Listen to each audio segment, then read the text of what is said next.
the Prime Minister's package of 5 schemes and initiatives to facilitate employment, skilling, and other opportunities for 4.1 crore youth over a 5-year period, with a central outlay of 2 lakh crore rupees. I will speak about them shortly, while more details may be seen in the annexure. This year, I've made a provision of 1.48 lakh rupees, 1.48 lakh crore rupees for education, employment and skilling.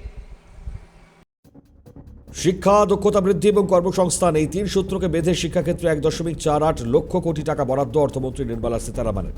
তৃতীয় মোদী সরকারের কল্যাণ তালিকার একদম উপরে যুব সমাজ। পাশাপাশি এই বাজেটে 9টি দিককে অগ্রাধিকার দেওয়া হয়েছে। সেই দিকের একটি অংশ মানব সম্পদ, পরবর্তী প্রজন্মের সংস্কার এবং কর্মসংস্থান, দক্ষতা বৃদ্ধি। এই ক্ষেত্রগুলোর সার্বিক উন্নয়নে শিক্ষা থেকে চাকরি পর্যন্ত যুব সমাজের নিশ্চিত ভবিষ্যৎ গড়তে 1.48 লক্ষ কোটি টাকার বাজেট বরাদ্দ অর্থমন্ত্রী নির্মলা সীতারামন, বলছে ওয়াকিবহাল মহল।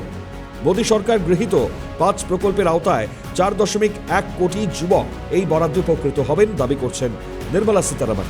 সরকারি কোনো সুযোগ সুবিধার আওতাভুক্ত নয় এমন পড়ুয়ারা 10 লক্ষ টাকা পর্যন্ত উচ্চ শিক্ষায় শিক্ষা ঋণ পাবেন। পাশাপাশি এই প্রস্তাবিত লোন অঙ্কের ওপর 3% কম সুদ গুনতে হবে পড়ুয়াদের।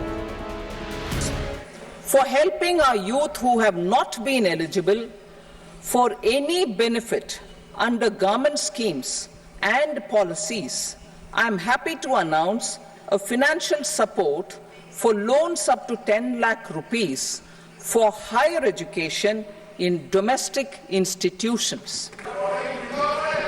E-vouchers for this purpose will be given directly to 1 lakh students every year for annual interest subvention of 3% of the loan amount. অর্থমন্ত্রীর এই ঘোষণাকে স্বাগত জানিয়েছে ছাত্র সমাজ। আর্থিকভাবে পিছিয়ে থাকা পড়ুয়ারা উপকৃত হবেন। উচ্চশিক্ষায় এই সরকারি সাহায্য ভালো উদ্যোগ, বলছেন ছাত্র সমাজ।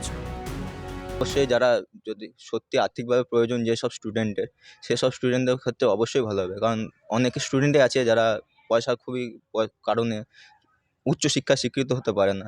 সেই জন্য যদি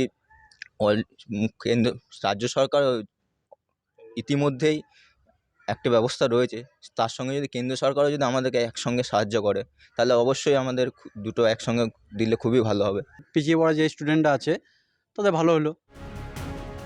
অন্তর্বর্তী বাজেটে স্কুল শিক্ষা এবং সাক্ষরতা মিশনে 73,000 কোটি টাকা বরাদ্দ করেছিলেন অর্থমন্ত্রী। সেই বরাদ্দ এবার অনেকটাই বাড়ল, বলছেন ওয়াকিবহাল মহল। বিকশিত ভারতের লক্ষ্যে এক ধাপ এগোতে এই ঘোষণা গঠনমূলক, দাবি বিশেষজ্ঞদের। ক্যালকাটা নিউজ।